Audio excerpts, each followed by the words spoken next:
Good Saturday morning, everybody. This is Grace, and I'm in to do a video which I didn't plan on doing.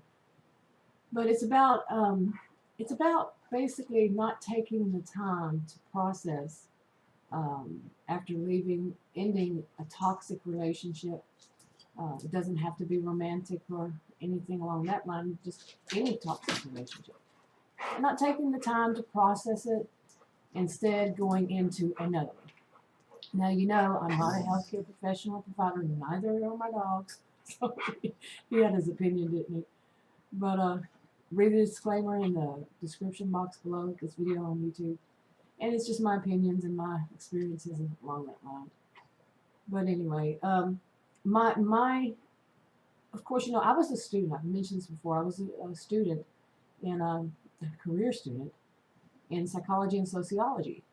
And during this time that things were going on in my life, I only focused on one person, the dysfunction, and instead of the whole, which that took me years later. But anyway, my focus was on one person. But being a student as I was, that was a focus. That had to be my priority, you know, back then. Not total, but you know what I mean. And that was a lot of work. But anyway, I'm getting ahead of myself. So when I was 18, I met and married Adam, and 18 years old, yeah. And when I was 32, yeah, when I was 32, my dad passed away. And I don't think it was even a month later I left Adam. And I didn't take the time to process either of those. I did not take the time. And instead, knowing that I should, I didn't. And because of what I was studying, plus what other people say, you know how that goes. But instead, I started dating. I started dating right away, and I started dating the worst people, really, for me. Back to back, you know, with men, because I want to date men. Back to back, I just wouldn't stop. Okay, I had a coughing, sneezing fit, allergy season for me again. But anyway, I had started actually working on healing from the dysfunction in my family. But like I said, I focused on one person in my 20s. Okay, but like I said, I just didn't focus on the whole of it, and that is very important. So anyway, I started, like I said, I started dating like crazy. You know, and as an 18-year-old, when I got married, my dating skills, you know, my dating knowledge was from before, you know, then. So when I was 32, oh my goodness, you know, it was the terminology was different. You know, what does all these mean? Kind of thing. But anyway, I dated one bad person after another, plain and simple. One bad guy after another. And you would think I would finally say, okay, I got to stop and do what I know a person should do. And that is, you know, what I was taught, you know, in my field, that you take the time to get to know yourself and process through why the relationship ended, the toxic part of it, and move on from there. You know, go, you know, seek counseling, do something that, you know, it's suggested to seek counseling. And so that way you don't get into, my dog is really annoying me. Is he annoying you? That way you don't get into yet another toxic or abusive or just downright bad, whatever way you want to call it, relationship. You know, you take that time. Nope, I was stubborn. I didn't do it. Fully knowing fully well that I should have. So we were separated. I was separated from Adam for about, I think it was about 2.5 years, and we got back together. We moved to California. Then I moved back after about 7 months, and I started dating again. And right away, and I met a guy, and I was with him for 4.5 years. And I've mentioned him before. It was Michael. And it was not a good relationship. It really wasn't. I mean, he wasn't abusive or anything you know, well, you could say he was abusive, because what I would find out was that he was cheating on me, kind of thing. And it was different, but I'm not gonna make excuses. He's passed away and all, you know. I mentioned that before in a video. And then after that, he had to move to California himself when I was back in Texas, and he, you know, moved to California because his ex-wife had got deployed. He had to go there to take care of his children. Then he couldn't come back. He went back to his family, which is in South Texas, different part of Texas. But in the meanwhile, basically, we had broken up, and I started dating again, and I dated and dated and dated, kept meeting one after another, and finally landed on yet another guy. Was with on and off for 4.5 years. Now this guy, yeah, there's a story. Okay, I've gotten ahead of myself again, but basically, after I came back from California to move back to Texas, there was so much family dysfunction in that as it was, not with Adam, but with my own family. And I moved back to Texas. Um, about 2 years after, like I said, I started dating Michael right away. Well, about 2 years after that, I'd say around 2 years, Adam moved back to Texas, and we got a divorce.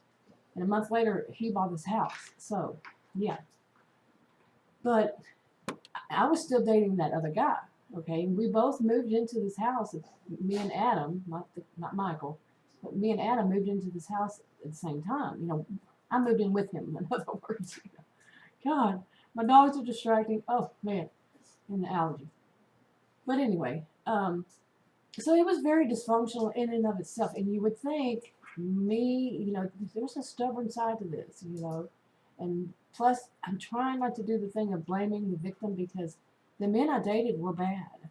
That's separate. Me not taking the time to heal is separate. Okay? And that's that way. I'm not blaming the victim, me, and I do not have a problem using the word victim. If somebody's trying to take it from you, don't let them. That's victimizing you again. But I did not take the time, and I knew I should take the time. I knew that, but I didn't do it.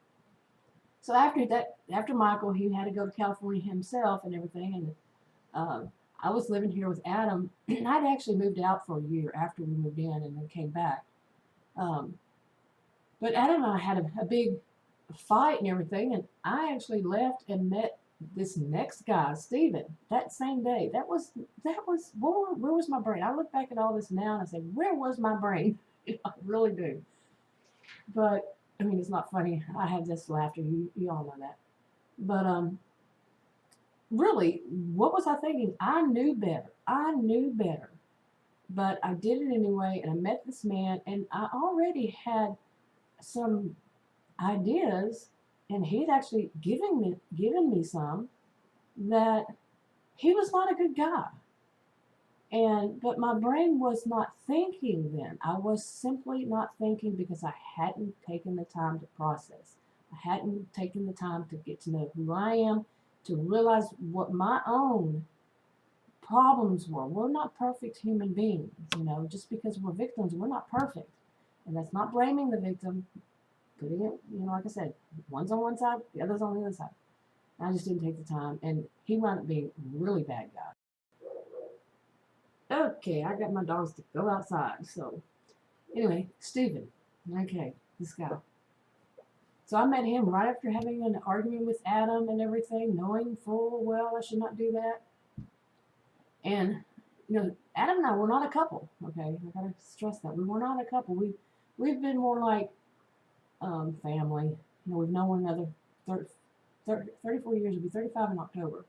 So by that time, we were divorced. We were just like family. Okay. So anyway, I met Stephen, and I was blind. I was blinded. It's that I don't know. He's 18. He was 18 months younger than me. By the way, and however old I was, in my 40s, early 40s, I guess. And I met him, and I didn't realize it at first, and just as I didn't realize it with Michael for like 2 years because he hid it so well. Michael was an alcoholic. He wasn't a mean alcoholic. He was an alcoholic. But Stephen was a mean alcoholic. Okay, the next one. And I was blind to it. I had never been aware of knowing anybody who was an alcoholic before Michael. Never. So I wasn't that knowledgeable. Alcoholism was not something really that I had studied. So I didn't know that much about it. I really didn't. So when I met Stephen, I was blinded to it too. I didn't see it. And Stephen actually told me. Yeah. And I didn't believe it. I was just anybody can say anything. That say I was in denial. I was on some other trip in my own mind. I actually called it my midlife crisis at one time. Yeah, that's a little early for a midlife crisis, but yeah. And now Stephen was a mean one. He never physically harmed me, but threatened, yeah. And I'm getting ahead of myself here, but basically to say that he became my stalker. After, I had an online stalker that actually came into my real life before then. But Stephen, he was in my life, and he was a stalker. This man was so bad. What I learned about him after that was that he had spent most of his life in prison, and he was a sociopath. Okay, get right to it. He was a sociopath, and he was a really bad guy. He was actually on a court TV show. Yeah, so bad guy. And it was the court TV. There was some kind of like something justice. It was like some twisted kind of justice or something. And he was featured on it. Yeah, he was the whole show. Yeah. Okay, to go more into Stephen. Okay, one time he told me that a former girlfriend of his had counted his tattoos. He had 226 tattoos, is what she said. And yeah, they were pretty bad tattoos. Of course, I didn't see him. He was sleeved. They were like on his shoulder. What would you call it? Not shoulder blade, but shoulder, whatever. One of them was a big self-portrait of him with a gun across his face. And the other one was a skull, and it had a snake going through it. And his tattoos were all from prison. I was so naive. One of these days I'm going to try to find a picture I have of him and put it up. But yeah, he was a really bad guy. And once I realized, how really bad he was, I tried to get out of the relationship. And oh, my dogs, you hear them. They decided to come back in and bug me. But once I realized, I tried to get away from him, but like I said, he became a stalker. And I went through so many thoughts and emotions and all that. And I knew his dad. He lived with his dad. Stephen had a heart condition. He lived with his dad. He couldn't work. Stephen couldn't. His dad was, retired. But I knew his dad. I went over their house and I, would tell his dad, whenever I wanted to break up with him and stay away from him, I'd tell his dad, to make him leave me alone and stuff. He was stalking me. He was a stalker and all this kind of stuff. But Stephen would find ways, he would find ways. And, all right, darling. But he would find ways to stalk me. And I'd come home and he would be there.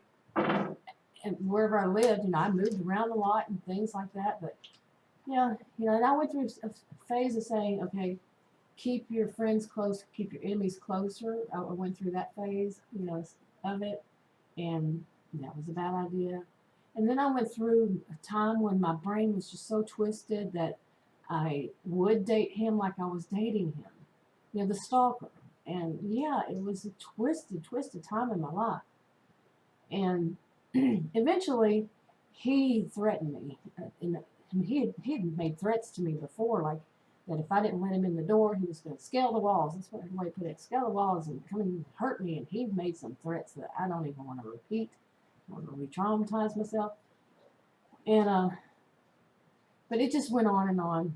And finally, he just, something in me, I don't want to say snapped, because that show, I didn't snap that way, but especially with what I'm going to say after this. But I told his dad, I called his dad, I said, you better keep him away from me or I'm going to turn him into the police. And since he had been in prison so long, many times and all that, he was, on parole. Yeah, so his dad kept him away from me this time. Okay, there's actually more to this. Why my brain was so twisted back then is that Stephen was suicidal.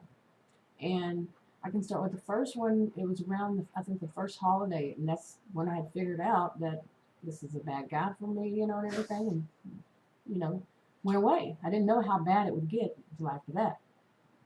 But he called me, I think it was the holiday, and he called me and said I better get over there to his house, where he lived with his dad. And I thought, your dad's there, So I went over there and I walked in the house and it was filled with natural gas. He had turned the burner on. Yeah. And my brain kicked into action. I opened up the sliding glass door, which when I thought about it, that might not have been the best thing. And I ran out of the house and, called his dad or whatever I did. And, and after that, he would do the same, some manipulative kind of thing. And he would try to commit suicide, but he'd make sure he called me first. And the next time he did that, I did not go over there.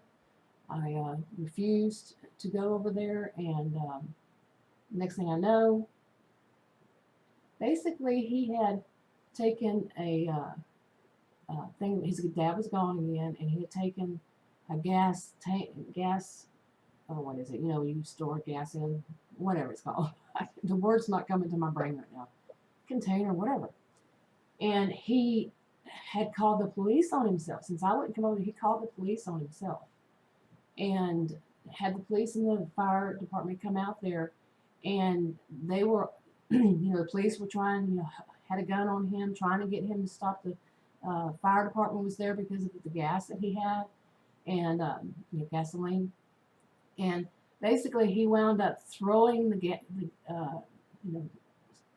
gas out of it all over the concrete sidewalk that led up to their house. And the police, the firemen, basically jumped him, and so did the police, and they didn't shoot him. I think they sprayed him, yeah. And they took him off, and he bragged about it whenever I did see him again. But what had happened after that, his dad called me to know what happened, and that Stephen was in the psych ward. So I went over there to talk to his dad, and to explain to his dad that I did not want to be around him and all this kind of stuff, and to talk to his dad about him and everything. And next thing we know, here comes Stephen walking in the back door, and he's calling out to me to come out there and talk to him. And I went out there, and I was really scared. And Stephen told me he was so sorry and everything like that, and that he doesn't know what happened to his brain. Stephen was also diagnosed with bipolar disorder. He did not like to take his medication. He was type 1 diabetic, didn't want to do his insulin, didn't want to take any of his medication. He was also diagnosed with ADHD. The guy was a sociopath. Be right back. Okay, so after, when that happened, he came in and the house, and his dad talked about, with me and him about getting Stephen some help, and I really didn't want to have anything to do with it anymore. I didn't at all anyway. But like I said, my brain was getting mixed up in everything, and so Stephen had obviously been pepper sprayed, and it got on me just being around him. I have so many allergies, and it was awful for me. And anyway, he did get some help, but of course he didn't get help for long. And once again started stalking me and everything. But the last time he stalked me or threatened me, like I said before, I told his dad he'd better keep him away from me because he's going to go to prison. He's going to go back to prison. And that was incentive enough for his dad to keep him away from me. And about 6 months later after that, he left me alone, totally left me alone. Well, before that, I had actually gotten Stephen in the hospital one time because he wound up actually dying. He had congestive heart failure. Is that what it's called? And he had to have surgery and have I can't remember the name of it. But anyway, they had to work on his heart and everything. Well, after that, it was, like I said, so twisted. It was just so twisted. And after he got out of the hospital, then he was okay for a while, but then he wasn't. And then he did all that, and I told his dad. So to get to that point, he left me alone. Well, one day I just, 6 months later, I started thinking that it was, something about it. I don't know why it hit me, but I think it was right past his birthday in October, but it was in November when I started thinking about this, and something just struck me. I don't know how to say it, and so I called Stephen's number. I had blocked my number from it, and I was just going to see if he was still alive. Something hit me like that, and I called him. His phone number was disconnected, so I called his dad. No, I didn't call his dad. I looked online and to see if Stephen was alive, and to look for obituaries, and he had died. He had died in October. This was November. I really do not to this day know why it hit my brain this way, But I looked it up, and I was just shocked. Now, I've told the story about Michael. Michael passed away too, and it was like 9 months after I'd seen him. Michael and I weren't dating at the time before then, but I had seen him 9 months prior. And that was a botched up surgery. Now, Stephen, finding that out, I was just in shock, and I really felt grief. Surprise, grief, but it was because of the two all combined, and every kind of grief came to me from my past. Okay, so after I saw Stephen's obituary, I called his dad and talked to him and told him how I felt and everything. Him and his dad, I was kind of close to his dad, and it took his dad, I think, almost a year to find out what happened, what caused Stephen to die. He told me that he had just went into his bedroom, Stephen's bedroom, and found him dead one day. And it took him about a year, and he told me, but I finally called him again, and he told me what it was, and it was something to do with his heart. I don't know, but it was Stephen had a bad heart anyway. It was an enlarged heart, and it was some long name. I don't even know. When I worked in medical, it wasn't anything to do with heart. But so now this kind of gets a little stranger after that. But so that's his dad was worried that it was suicide and everything, and he wanted to know for certain for whatever reason, I don't know.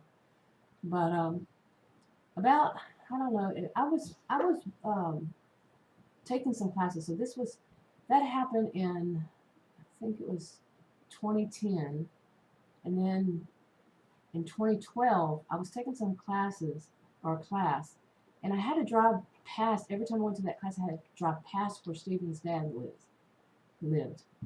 And I one day I thought I'm just gonna go by there, and I think I was on my way home or something. I thought I'd go by there, and I did. And I saw at the end of the road, I saw the sign that said estate sale, and I thought to myself, that would be weird if it was Stephen's dad had passed, and they were having an estate sale or something, because they didn't have anybody, any kin, any family. Stephen was actually adopted, and there was nobody left in that whole family of his dad's whole family, and his adopted dad, the one I knew.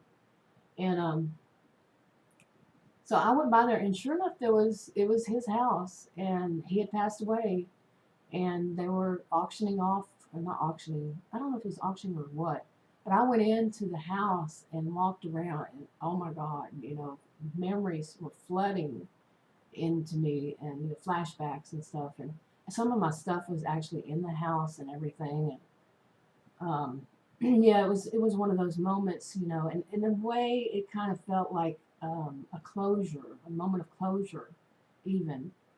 So I put myself through it, but it was very intense feeling, because I knew both of them, and so yeah, that was into that part. Now, that might have sounded strange. I never lived there, but still, some of my things were there, and so that's separate. Anyway, after that, you would think. Now, during the time when I would break up with Stephen, because I would break up with him and try to get away from him and everything, I would date. What was I thinking? I wasn't taking the time to process through, and I wasn't taking the time to know that this man was totally out of my life too, because he was a stalker, like I said. Yeah, it was pretty twisted. And so after that, I continued to date. During it and after, I continued to date, meeting, and I did the online dating thing. Yeah. Predators. Big time predators. That's all I have to say. Big time predators. I would never do it again. So I just continued. I just continued and continued, and it was worse and worse, and I was meeting one creep after another. And people say, oh, you go through this of, really check them out and really get to know them before you meet. Best dating behavior. Okay, that's the way to sum it up. They're manipulators. They're liars, predators. What do you think they do? And I even sometimes, many of them, just speaking to them on the phone, I said, oh, no way. But meeting some of them, it was just as bad, because they were really good at it. the age I was then, they were older, yeah, or my age or older, yeah, really good at it, really skilled. So it wasn't until I turned 50, and I'm 53 now, that something in me just said, no more, no more. I'm not dating anymore. And when this person said they've done a lot of dating, they should have stopped a long time before. I know it, but something in me just finally just opened up and said, no more. It's time to heal totally. It's time to go through all of this. And it was time, a long time before then, many years, and I didn't do it. So it was time. So this is leading to something, believe it or not. But so it's been, I'd say at least 2 years, a little over 2 years, that I have been going through this of just staying away from men, dating, any of those things, and healing myself and doing everything possible to really, like making these videos that I've been making. It's just another, it's bringing up stuff. It's bringing it up in the way I feel that I need to do it for me. Okay. I'm not suggesting it. Remember, this is just for me. I'm not suggesting it to anybody. So this has been about 2.5 years. And about, I don't know, within the past year, I've started to have more thoughts about what way would I, but not necessarily as dating. It's more as making friendships, okay? And that's going to be a subject for another video. Because the dysfunction that I felt, really wasn't just, there's my dog, I was wondering what that noise was, wasn't just, in dating, wasn't just in my family, it was in anything, anything, any kind of relationship, friendships.